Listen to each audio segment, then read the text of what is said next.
Sweat, which is the play that I've written for the commission, really came about when I began asking questions about how poverty was reshaping the American narrative. I was really interested in what I think is one of the big revolutions, which is the de-industrial revolution, which is really changing the landscape of America. Suddenly you have this incredible erosion of the middle class, and without the middle class you really lose a lot of your tax base, and without that tax base we really see a lot of these smaller cities beginning to crumble and disappear and lose their identity. And so when I began researching Sweat, I was very much interested in cities like that, cities that had once been these industrial powerhouses but had lost their factories, and then as a result lost their tax break, and then as a result lost their downtowns, and what was happening to the people who were living in these cities, what were the struggles of the people living in these cities. And so I decided to begin my research in a city called Reading, Pennsylvania,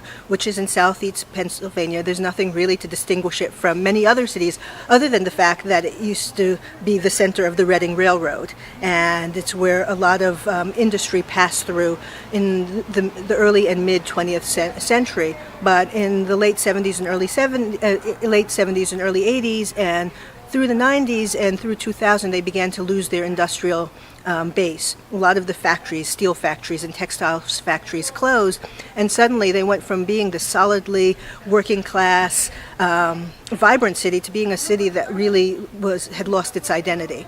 And I went to Reading in 2011, which was sort of right in the midst of the economic collapse in the United States. And I went armed with this question, which is, how would you define your city? And what I found when I asked people that is they always said Reading was. They always spoke of their city in past tense, and that really made me quite sad, because I thought a city that can't imagine itself in present tense or in future tense really is going to have a struggle with identity in the future. And so I went to Reading and began to just ask a lot of questions of people, from the mayor to the police chief, to people who were working in corrections, to people who were working in the schools, and people who were working on farms, and people who were homeless, and people who ran businesses, trying to get a sense of what was the narrative of this city. And what I found is that it really had been corrupted, is that everyone was struggling regardless of whether they had some level of financial security or whether they were homeless. All of them were struggling because they felt that their city wasn't cohesive. I think something that's really lovely that the theater did is that they invited us into the community, and that community meant that as playwrights we got to speak to other playwrights who were in the same stages of the process as I was. I think that we so often write in isolation and we struggle with ideas in isolation, but with this particular commission we were invited to sit around a table at these convenings that were held and present our work and talk about our struggles and talk about the things that we had learned through our research. And there were also tools that were provided for us if we got stumped. There were historians who were made available. There were other resources that were made available. And so I felt really supported, not just by the theater, but by the other playwrights who were part of this commissioning process.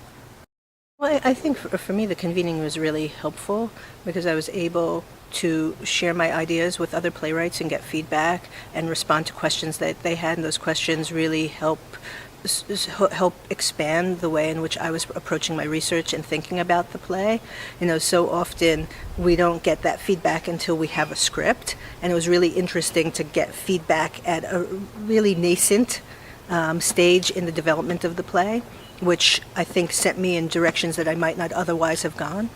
It's really fascinating to sit with a group of smart playwrights. It's also really intimidating and a little bit scary, because every idea I thought, oh, that's so fabulous, that's so interesting, I can't wait to see the play. And then I thought, oh, I have to go home and write a play.